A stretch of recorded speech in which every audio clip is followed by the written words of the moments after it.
అమ్మగారు నమస్కారం అండి. నమస్కారం. ఏం బాగున్నావా? బాగున్నానండి. మాయా, బాబు గారు, అమ్మగారు రండి. రండి బాబు గారు. పర్వాలేదండి. పాప అమ్మను ఒకసారి పిలువమ్మా. అమ్మ బజార్కి వెళ్ళిందండి. ఓహో, ఇప్పుడే వస్తుంది, కూర్చోండి. మాయా, అమ్మ కళ్ళు బాగు చేయించలా? ఆ అమ్మగారు.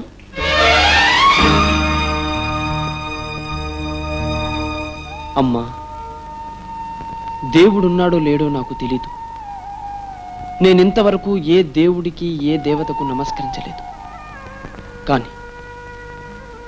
కానీ మిమ్మల్ని చూస్తుంటే మనుషుల్లో దేవతలా కనిపిస్తున్నారు. మీకు చేతులెత్తి నమస్కరిస్తున్నాను. అయ్యో, అదేమిటండి? రూపా, నాకు టైం అయింది. పర్వాలేదు, నువ్వు ఉండే శుభ్రకిచ్చిరా. నేను వెళ్ళి నీ కారు పంపిస్తాను.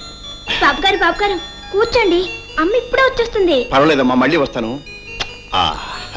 బాబు వస్తాను.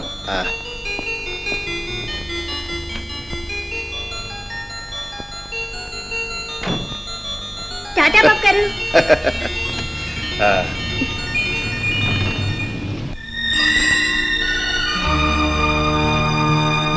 అక్కెప్పుడు మీ గురించే మాట్లాడుతుంటుంది. అరే రూపా, ఎంతసేపు అయిందమ్మా వచ్చి? ఇప్పుడే వచ్చానక్క. ఒక క్షణం ముందు వచ్చుంటే ఆయన పరిచయం చేసేదాన్ని. పెళ్లికి పిలవాలని ఇద్దరం కలిసి వచ్చాం. ఇదిగో శుభలేక. చాలా సంతోషం అమ్మా, తప్పకుండా వస్తాను. పెళ్లికి రావటం ఏమిటక్క, అంతా నీ చేతుల మీదగానే జరిపించాలి. స్వయంగా నన్ను పెళ్లి కూతుర్ని చెయ్యాలి. నేనా? నాకు అర్హత లేదమ్మా. సుమంగలిగా పిల్లా పాపలతో కలకాలం కలకలలాడాల్సిన నువ్వు కోరవలసిన కోరిక అది. నన్ను క్షమించు, నేను ఆ పని చేయలేను. నువ్వేమనుకుంటున్నావో నాకు తెలుసక్క. మూఢనమ్మకాలకి మూఢాచారాలకి నీ విలువనివ్వను.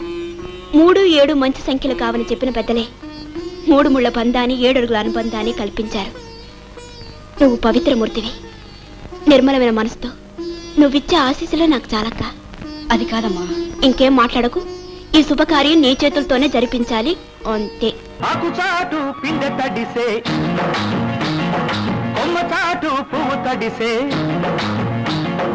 ఆకుచాటు పిండ తడిసే, కొమ్మచాటు పువ్వు తడిసే. ఆకాశ గంగొచ్చింది, అందాలు ముంచెత్తింది. గోదావరి పొంగొచ్చింది, కొంగుల్ని ముడిపెట్టింది.